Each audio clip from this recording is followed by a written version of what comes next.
Yeah, there's probably a few things that I'll say today that might, ruffle the feathers. As soon as Norm Baker started, he was like, came in and talked to a bunch of staff and was like, I understand people are, concerned about the cuts that have just been made to lab tech and creative industries. But I just want to say that it's entirely normal for training providers to sometimes change their suite of delivery, their products that they deliver. And I just walked away from that and thought, no, it's not. TAFE's different. It's not really normal, mate. TAFE's a public provider. It has to provide a breadth of courses. So. And it felt like an attack, to be honest. I felt like it was an attack on TAFE, and I was just outraged that the government would cut that program. It's hurtful when you are facing a redundancy proposal about your job. And start at the start. Yep. Tell us a bit about your background and what brought you to TAFE. Yeah, so my name's James Field. I'm an international student advisor at TAFE. I grew up in Tassie and I moved away, as many people do, for university, and then... Grew up in South? Or? Yeah, I grew up in Hobart. Yeah. And after 18 years elsewhere, my wife and I decided to move back, and I applied for a job at TasTAFE as an international student advisor in 2018. And what enticed you back? Look, lifestyle primarily. We really actually, my wife said you're much happier in Tassie than you are in Melbourne. So I didn't believe her, but then when we moved, I realised she was right. So that was good. Yeah, it's been a really, really good experience for me. I've loved working at TAFE. I really appreciate interacting with students from all over the world who come to Tasmania to get an education in skills. I've had great colleagues, people I've learnt a lot from and who I really respect, both teachers and support staff. So we're pretty reliant on people moving here from overseas to contribute their skills and learn here in Tasmania and then stay and contribute in the economy.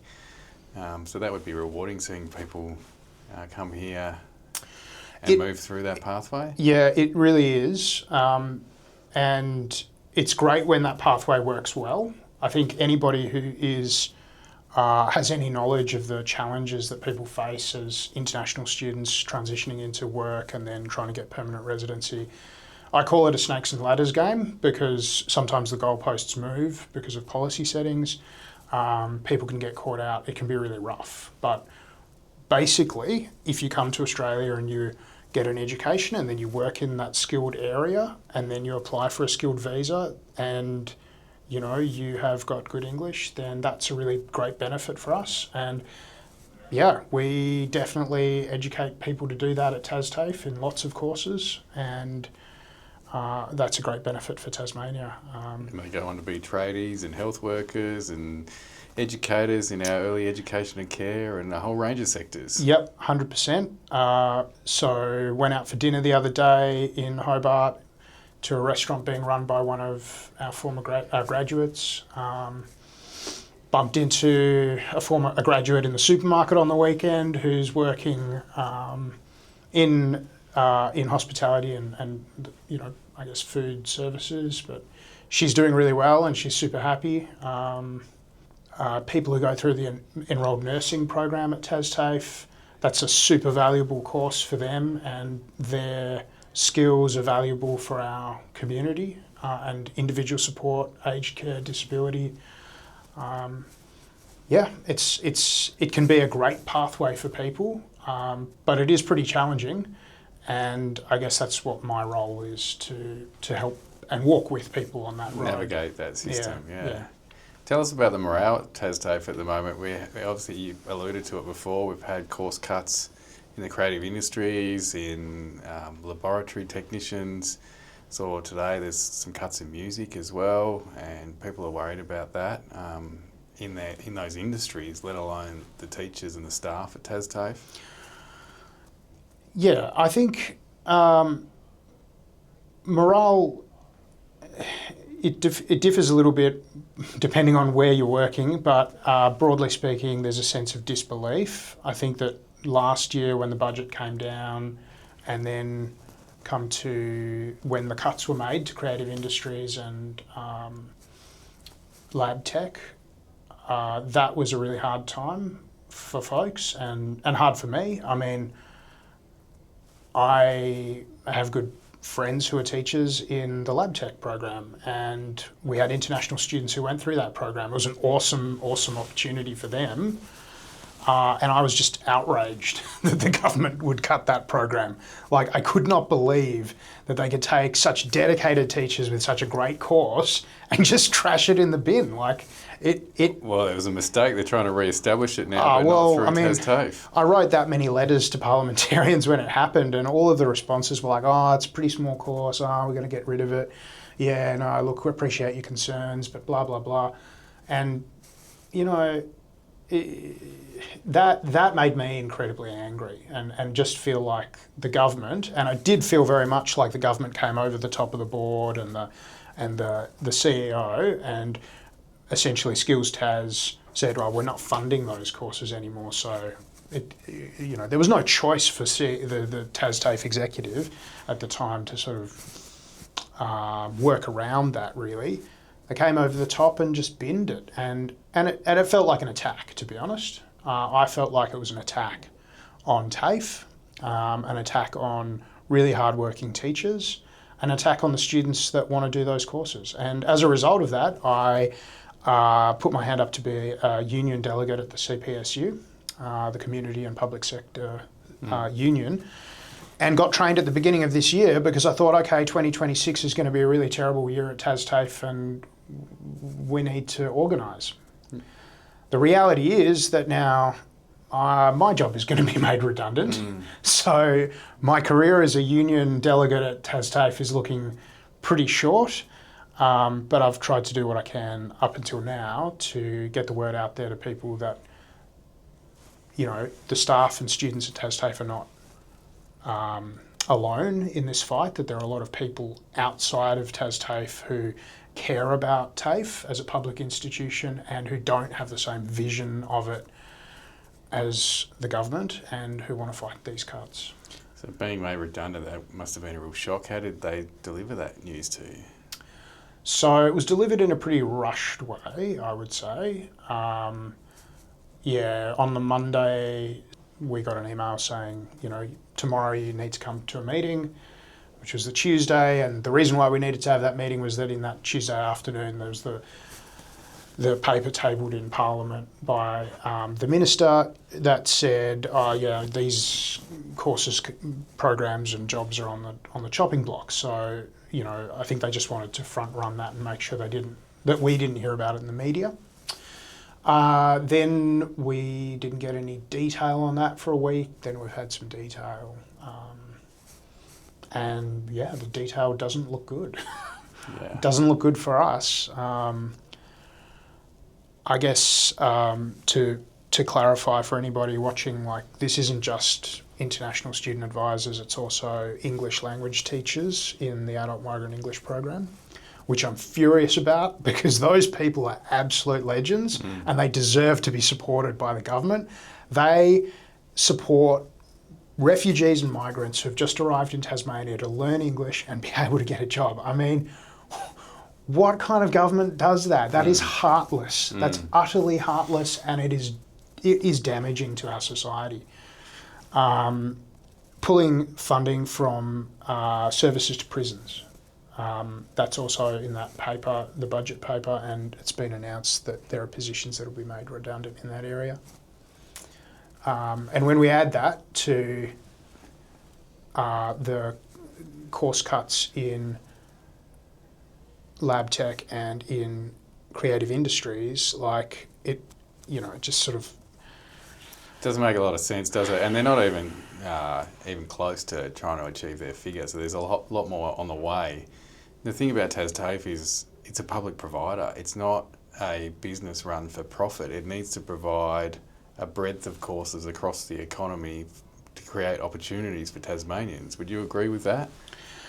I do. I completely agree, and I think that in my experience, there's, we're in a state which has unfortunately kind of relatively low educational attainment and quite a high level of disadvantage, and TAFE is a really important stepping stone on that ladder of opportunity. And the first step is often not going straight into a trades course or a diploma, because that's for people who have already got an education, who are ready for those things.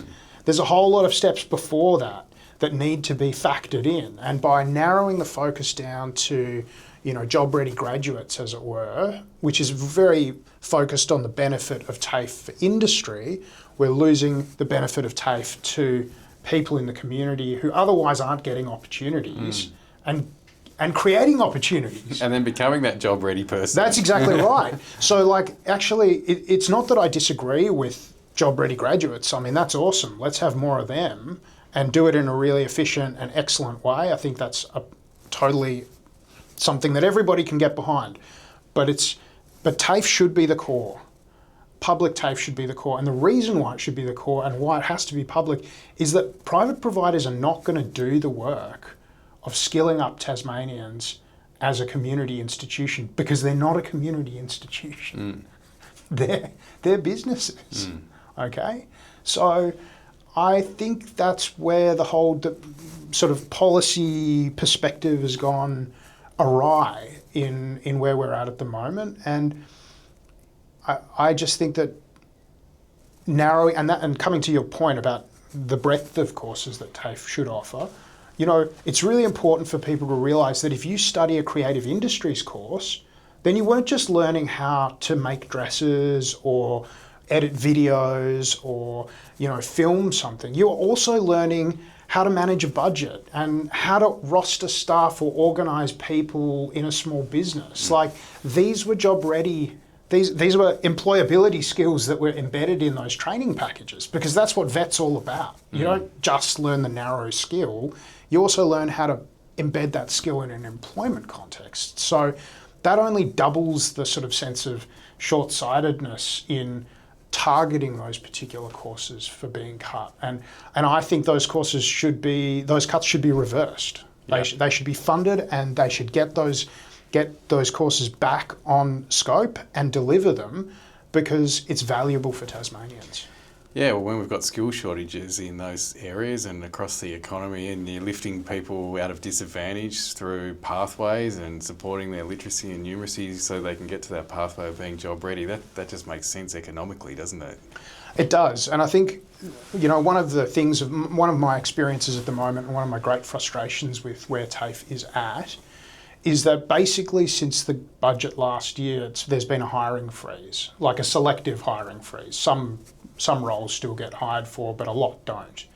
And what that's meant is that we've got positions vacant that haven't been filled in the libraries at TAFE for 2 years now. We've got we've got staff shortages in counselling services and support services that are dire. I work with the counsellors at TasTAFE. They are dedicated, hardworking people who see students day and night, who have all of the kinds of challenges and problems that you can imagine a young person has, or any person has, trying to get into and continue to do TAFE. And we've got a situation where teaching staff need to be able to take students to a counsellor so that they can talk to them and support them. But there's no counsellor there. So that clamping down on the budget at TasTAFE means that decisions are being made to cut services at TAFE that are making it harder for young people to complete their courses.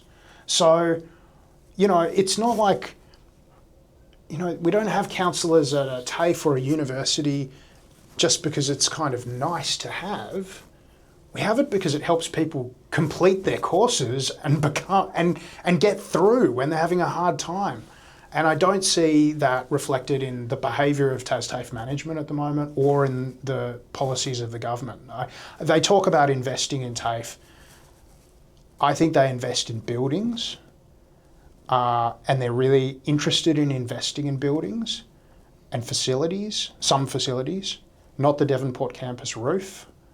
You can ask anybody who works at the Devonport campus about the roof at Devonport. Well, I've heard there's a lot of courses and things that have been moved out of there to Burnie and elsewhere, so maybe they're shaping up to sell that campus. It's entirely possible.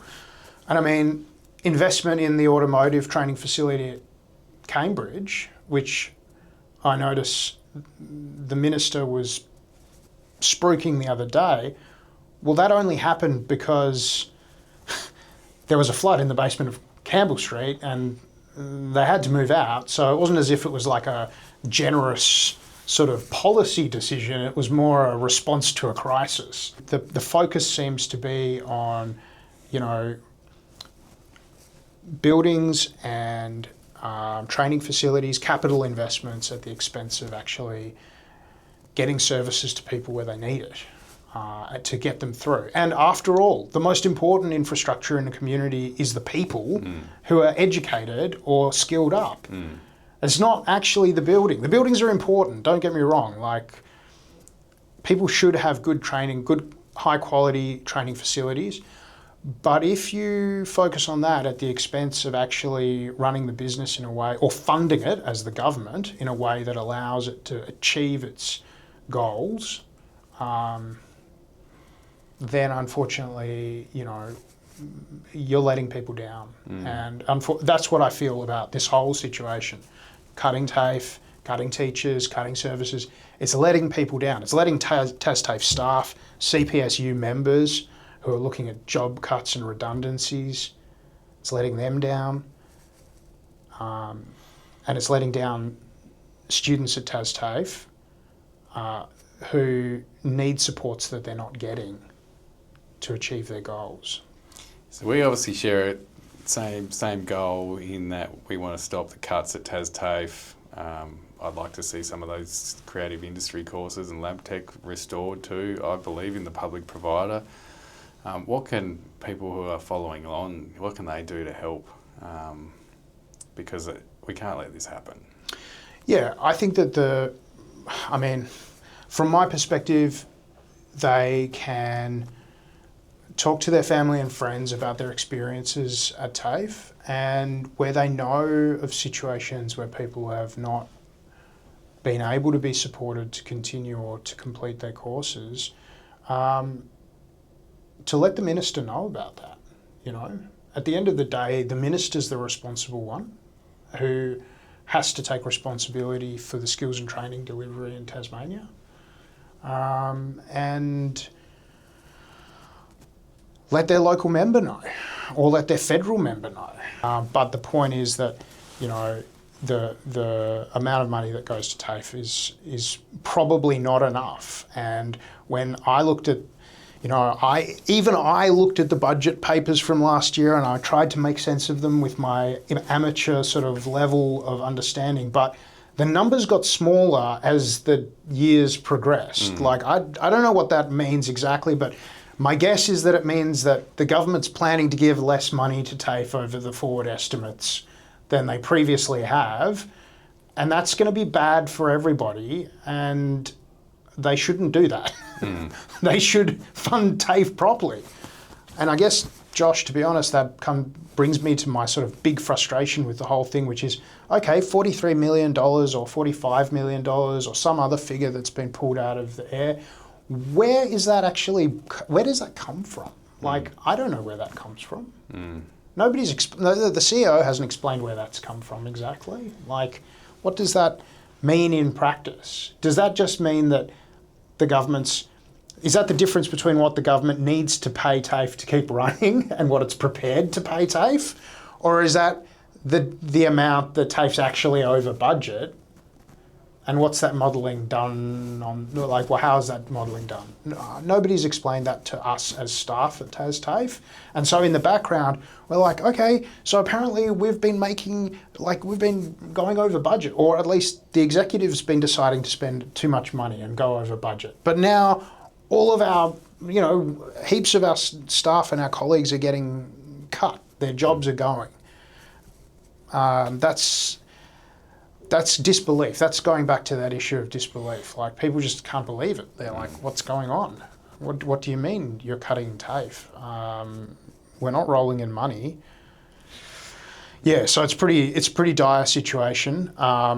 You know, some people are really struggling with overwork and burnout, and you know, and just the sense of not being heard when they raise issues, whether that's around facilities, whether it's around staffing, whether it's around support for students, and you know, if there's no money, then I guess the management at TasTAFE can't provide a positive response to that. But at the end of the day, students, parents, community, you know, that's where the cost is born. And in the case of international students, the cost will be borne because they still pay full fees for their course, and TasTAFE will still put that money, you know, wherever they put it.